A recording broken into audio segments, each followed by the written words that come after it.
नमस्कार मित्रांनो, तर माझ्या यूट्यूब चॅनलवर तुम्हाला आज मी इंजिनची माहिती देत आहे, जेणेकरून तुमची गाडी कुठे थांबल्यास काही प्रॉब्लेम आल्यास तर ते सॉल्व्ह कसं केलं पाहिजे मी थोडक्यात तुम्हाला माहिती देऊ इच्छितो। चला व्हिडिओला स्टार्ट करूया। मित्रांनो, इंजिनची जे पूर्ण इंजिन आहे त्या गाडीचे इंजिन असं असते, त्याच्यामध्ये तुम्हाला कोणती काय कामाला वस्तू येते मी सांगणार आहे तुम्हाला। तर मित्रांनो बघा, हे ज्या इंजिन मध्ये आहे इथं आपल्याला brake oil, steering oil, brake oil याच्यात टाकलं जाते। इथं जे गाडीला ग्लास साफ करतो आपण त्याचं वॉटर टाकता येते इथं। आणि आपलं इंजिन ऑइल चेक करायची काडी इथं असते। इंजिन ऑइल टाकण्याची जागा ई आहे, इथून तुम्ही इंजिन ऑइल टाकू शकता। त्याच्यानंतर गाडीचं हे हेअर क्लिनर आहे, जसं माणसाचं नाक श्वास घेण्यासाठी नाक आहे तसं हे हेअर क्लिनर आहे, इथून ते श्वास घेते गाडी। आणि ऑक्सिजन सोडणं तर तुम्हाला सायलेन्सर माहितीच असेल।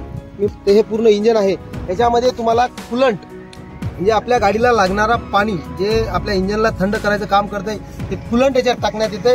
इथून ते रेडिएटरला येऊन गरम होऊन थंड होते। त्याच्यानंतर ही बॅटरी आहे, या गाडीला पूर्ण करंट सप्लाय करते ती बॅटरी आहे।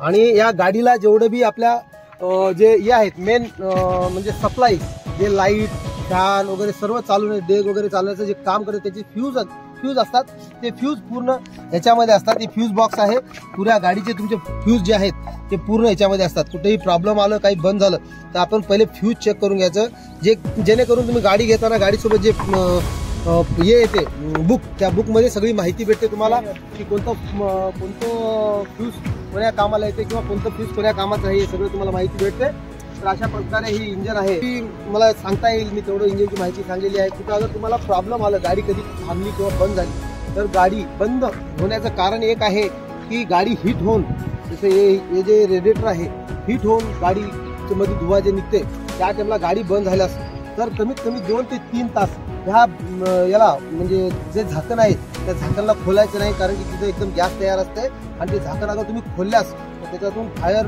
म्हणजे गरम लावा बाहेर निघते, जेणेकरून तुमचं नुकसान लय होऊ शकते। त्यामुळे कृपया या झाकणला खोलू नका। आणि तुम्हाला बघायचं असेल पाणी संपलेलं असेल तर इथून बघा, इथं संपत असेल तर पाणी गाडीला कमीत कमी 2 तास गाडी थंड करून मग पुन्हा तुम्ही पाणी चेक करू शकता किंवा झाकण खोलू शकता। तर मित्रांनो बघा, समोरलं जे बॉनट आहे ते इथं एक लिव्हर असते, बघा हे लिव्हर दिसत असली तर ह्या लिव्हरला अगर तुम्ही पुश केलास तर तिकडे बॉनट खुलते पुढे। इथं आल्यानंतर इथं उचलून एक बटन असते मध्ये, या बटनला असं पुश केल्यानंतर हे डोर ओपन होते। याला वर उचलून इथे एक रॉड असते याला लावण्यासाठी, हे रॉड इथे लावून टाकायचं। ते लावून लॉक झाल्यानंतरच तुम्ही बाकीचं काम करा, कारण की हे डोर पडायची शक्यता असते, तर डोरला लॉक लावणं जरूर। तर मित्र हो, तेवढ्यावरच संपलंय। आणि तुम्हाला व्हिडिओ आवडला असेल तर लाईक करा आणि सबस्क्राईब करा। धन्यवाद।